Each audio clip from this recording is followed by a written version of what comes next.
지금까지 말씀드린 물권 변동은 물권 전반에 걸친 물권 변동이었습니다. 이걸 우리가 이제 총론적인 부분이다 이렇게 말씀드릴 수가 있습니다. 이제 강론적인 부분은 개별적으로 이야기하자는 겁니다. 그러면 앞에서 제가 말씀드릴 때 민법에 8가지 물권이 나와 있는데 그 중에서 한 가지를 빼버린다 그랬습니다. 질권을 빼버린다. 왜냐? 시험 범위가 아니기 때문에 동산에만 적용되기 때문에 그래서 빼버립니다. 그러면 7가지가 되겠네요. 그래서 우선 우리가 물권 강론 그래 봅시다. 7가지를 말씀드리는데 순서대로 점유권, 소유권, 지상권, 지역권, 전세권, 그리고 유치권, 저당권을 차례로 말씀드리되 이번 강좌는 점유권 첫 번째 강좌가 되겠습니다. 제55강입니다. 예고 말씀대로 점유권 시작하겠습니다. 먼저 점유라는 말이 어려운 말인데요. 점유는 물건을 사실상으로 지배하는 상태를 점유라고 얘기를 합니다. 그러면 여기서 물건을 사실상 지배한다 했기 때문에 소유자가 점유자일 때가 있습니다. 지금 내가 입고 있는 옷 그리고 내가 타고 온 자동차를 회사 주차장에 파킹해 놓고 올라와서 강의를 합니다. 이랬을 때 그 자동차도 내가 점유하는 겁니다. 내가 권리자로서 소유자로서. 그런데 예를 들어서 갑은 남의 아파트를 빌려서 거기서 살고 있다면은 소유자 아니지만은 임차권자로서 점유를 하는 겁니다. 그리고 더 나가서 지상권자도 점유를 합니다. 그런데 어떤 사람은 예컨대 을은 남의 물건을 도둑질해 가지고 남의 카메라를 도둑질해 가지고 목에 걸고 차고 다니면서 목에 걸고 차고 다니는 게 점유 상태입니다. 그러면서 자기 것처럼 경치를 촬영하고 사용을 합니다. 그 사람도 점유자입니다.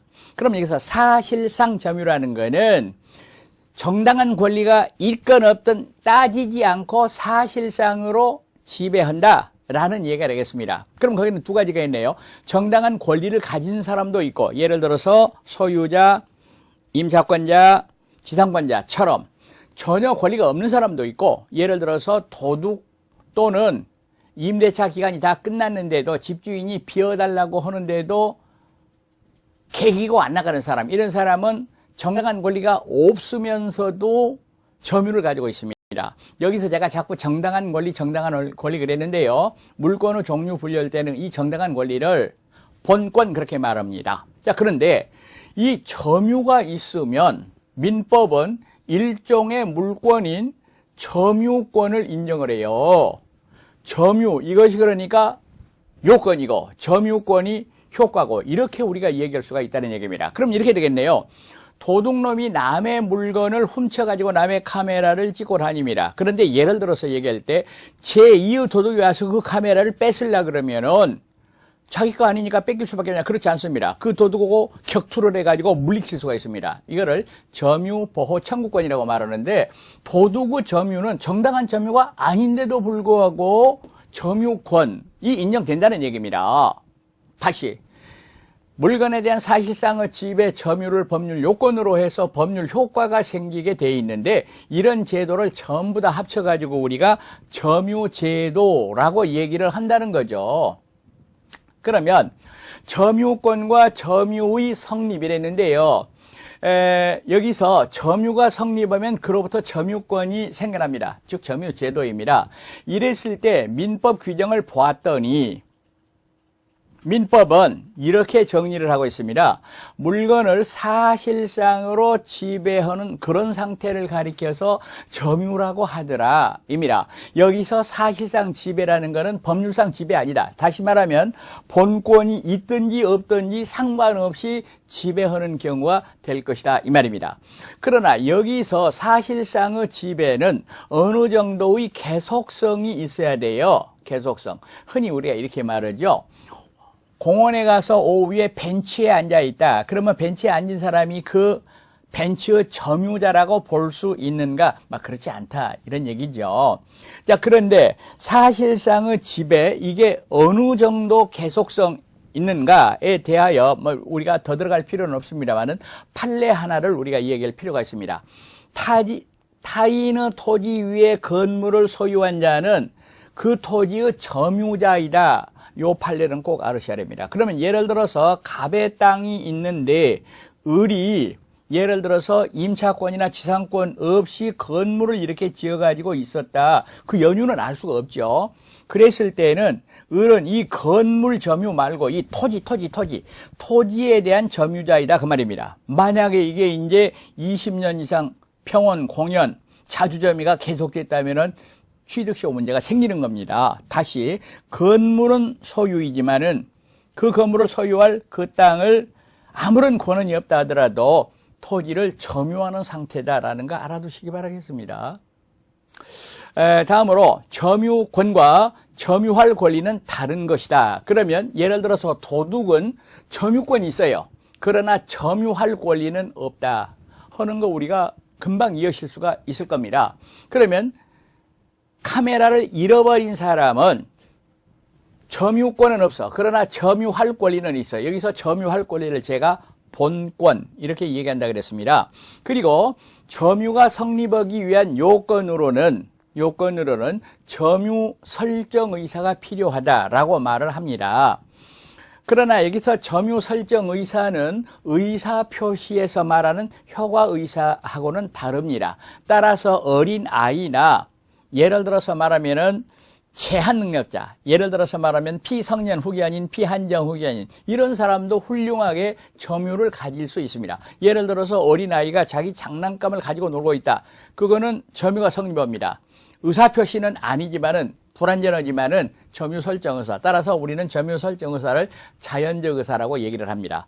여러분, 사실상의 집에 이 판례 하나를 찍어두고 여기에 너무 깊이 들어갈 필요는 없다 할 것입니다. 다음으로 점유 관념화라는 게 있습니다. 그러면 이게 무슨 얘기인 거니까 물건을 사실상으로 지배하는 사람은 소유자든 임차인이든 더 나아가서 도둑이든 모두가 다 점유자인데 사실상의 지배가 있으면서도 점유자 아닌 경우가 있고 사실상의 지배가 없으면서도 점유인 경우가 있습니다. 그러니까 점유가 관념화됐다 이거를 말합니다. 그럼 먼저 실력 행사는 있으나 점유가 인정되지 않는 경우가 있습니다. 이걸 가리켜서 우리는 점유자라고 말하지 않고 점유 보조자라고 얘기를 합니다. 간단하게 한번 그림을 그려보겠습니다. 여기에 어떤 주인이 있습니다. 안방 마님이 있습니다. 그런데 여기에 예를 들어서 운전기사가 있다 그럽시다. 운전기사. 부잣집인가 봐요.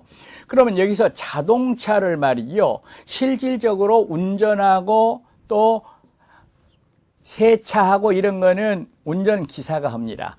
그러나 잘 들으세요. 이때 점유자는 갑뿐이고 운전기사는 점유자가 아닙니다. 그럼 이 사람을 뭐라고 부르느냐? 점유보조자라고 부릅니다. 그러면 이거를 일반 명제로 얘기를 해보면 민법 규정 그대로 얘기를 해보면은 타인의 지시를 받아서 물건을 사실상으로 지배하고 있는 자가 있을 때에는 그 타인만, 이 타인은 갑을 말합니다. 타인만 점유자라고 말을 합니다. 그러면 운전기사는 원칙적으로 점유자가 아니기 때문에 점유가 없기 때문에 점유권이 인정되지 않습니다. 점유자가 아니라 그 말은 점유권이 없다는 얘기입니다. 그런데 확실하게 해둘 것이 하나가 있어요. 자력 부재권은 인정이 되더라 입니다. 즉 운전기사가 점유자가 아니라 하더라도 다른 사람이 와서 도둑질을 해가려고 그런다, 차를 부시려고 그런다 이랬을 때는 격투를 한다, 자력 부재할 수 있다 그 말입니다. 그런데 여기서 법인의 기관의 직무상 점유는 점유 보조자가 아니다. 다시 말하면 점유다 그 말입니다. 여기서 법인의 기관이란 말은 이사, 감사 그런 사람이 되겠습니다. 그러니까 주인 일을 하고 있는 운전기사하고 회사의 이사는 다른 입장이다 이렇게 보시겠습니다. 다음으로 실력 행사는 없으나 점유가 인정되는 경우 첫 번째가 간접점유라는 게 있습니다. 간접점유. 그리고 여기서 간접점유를 일어나게 하는 관계를 점유 매개 관계라고 얘기를 합니다. 예를 들어서 갑이 을한테 아파트를 세내줬어요. 이랬을 때는 실제로 살고 있는 사람은 을, 아파트 소유자는 갑인데 잘 들으세요. 이 을을 직접 점유자 이렇게 말하는데 갑을 간접 점유자 이렇게 말하는데 아까와 달라서 이거는 갑도 점유자, 을도 점유자라는 거 확실하게 두셔야 됩니다. 이때 갑을 간접 점유, 을을 직접 점유 이렇게 얘기를 합니다. 그리고 갑을 간의 관계를 점유 매개 관계라고 얘기를 합니다. 여기서 점유 매개 관계는 중첩적 두 개가 성립할 수도 있어요. 을이 갑의 동의를 얻어가지고 병한테 빌려줬을 때는 이것도 점유 매개, 이것도 점유 매개가 된다 이 말입니다. 간접 점유. 그러면 여기서 의미가 있는 것은 갑은 실질적으로는 그 집에 살지도 않으면서 점유자가 됐다 그 말입니다.